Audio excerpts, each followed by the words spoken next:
திருநெல்வேலி மாவட்டம் Alwarkurichi sub inspector Vetrivel Ambasamudram சென்றுவிட்டு கடனாநதி ஆற்றுப்பாலம் அருகே சென்று கொண்டிருந்தபோது மர்ம கும்பல் அவரை சரமாரியாக வெட்டிவிட்டு தப்பிச் சென்றது.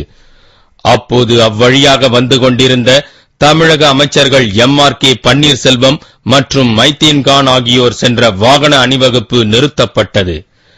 நெல்லை மாவட்ட கலெக்டர் உட்பட உயர் அதிகாரிகள் இருந்தும் வெற்றிவேலை மருத்துவமனைக்கு கொண்டு செல்ல 108 இலவச ஆம்புலன்ஸுக்காக காத்திருந்தனர். ஆம்புலன்ஸ் வருவதற்கு காலதாமதமானதால் வேறு வழியின்றி பாதுகாப்பு போலீசார் வாகனத்தில் வெற்றிவேல் எடுத்துச் செல்லப்பட்டார். ஆனாலும் அவரை காப்பாற்ற முடியவில்லை.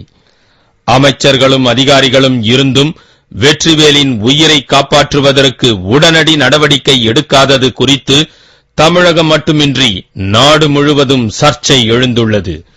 பாரதிய ஜனதா, அதிமுக, கம்யூனிஸ்டுகள் உள்ளிட்ட கட்சிகள் இச்சம்பவத்திற்கு கடும் கண்டனம் தெரிவித்துள்ளன. இது தொடர்பாக நெல்லை கலெக்டர் ஜெயராமன் நிருபர்களை சந்தித்து சம்பவம் குறித்து விளக்கம் அளித்தார். அதிகபட்சமாக 5 நிமிடங்களில் வெற்றிவேலை கொண்டு சென்றிருக்கலாம். ஆனால் 10 நிமிடத்திற்கு பிறகு அவர் போலீஸ் வாகனத்தில் எடுத்து செல்லப்பட்டதாக அவர் தெரிவித்தார். அன்றைய தினம் 2:40 மணிக்கு இந்த சம்பவம் நடப்பதற்கு முன்பாக மிகப்பெரிய 2 நாட்டு வெடிகுண்டுகள் குற்றவாளிகளால் SI வெற்றிவேல் மீது வீசப்பட்டு ஒரே புகை மண்டலமாக காட்சியளித்தது. அந்த புகை மண்டலம் காட்சியளித்த அடுத்த ஓரிரு நிமிடங்களில் நாங்கள் அந்த இடத்துக்கு சென்று விட்டோம். சென்று கிட்டே பார்க்கும் பொழுது வெற்றிவேல் வலது தொடை முழுவதுமாக குண்டு வெடிப்பினால் அடைந்து கழுத்தில் வெட்டப்பட்டு அவர் ரத்த வெள்ளத்தில் உயிருக்கு போராடி கொண்டிருந்தார். இதை பார்த்த அமைச்சருடன் வருகை புரிந்த அந்த எஸ்கார்ட் வெஹிக்கிள்ஸ் வழிகாவல் காவல்துறையினர் உடனடியாக குற்றவாளிகளை பிடிக்கும் எண்ணத்துடன் அவர்களை துரத்தி செல்லும் பொழுது மீண்டும் அந்த குற்றவாளிகள் கையெறி வெடிகுண்டுகளை வீசினார்கள். அப்பொழுது வீசியவுடனே மறுபடியும் ஒரு இடத்திலே புகை மண்டலம் வந்தது.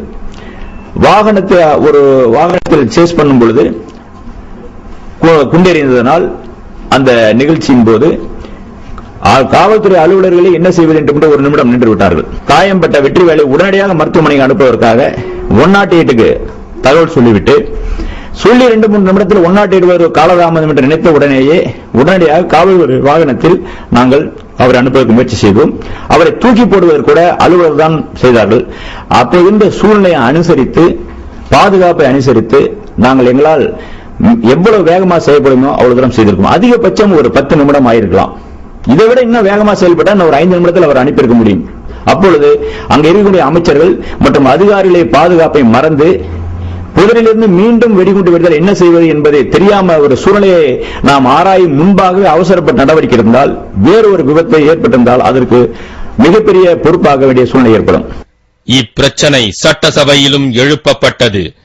இது குறித்து அமைச்சர் பன்னீர்செல்வம் பதில் அளிக்கையில், படுகாயமடைந்திருந்தவரை காப்பாற்ற 108க்கு போன் செய்தோம். தென்காசியிலிருந்து ஆம்புலன்ஸ் வர தாமதமானதால் வேறு வாகனத்தில் ஏற்றி சிகிச்சைக்காக அனுப்பி வைத்தோம் என்று கூறினார். எப்படியோ நடு ரோட்டில் பட்ட பகலில் அமைச்சர்கள் அதிகாரிகள் இருந்தும் ஒரு போலீஸ் அதிகாரியின் உயிர் துள்ளத் துடிக்க போய்விட்டது. போன உயிர் திரும்பியா வரப்போகிறது? இனியாவது இது ஒரு பாடமாக இருக்கட்டும்.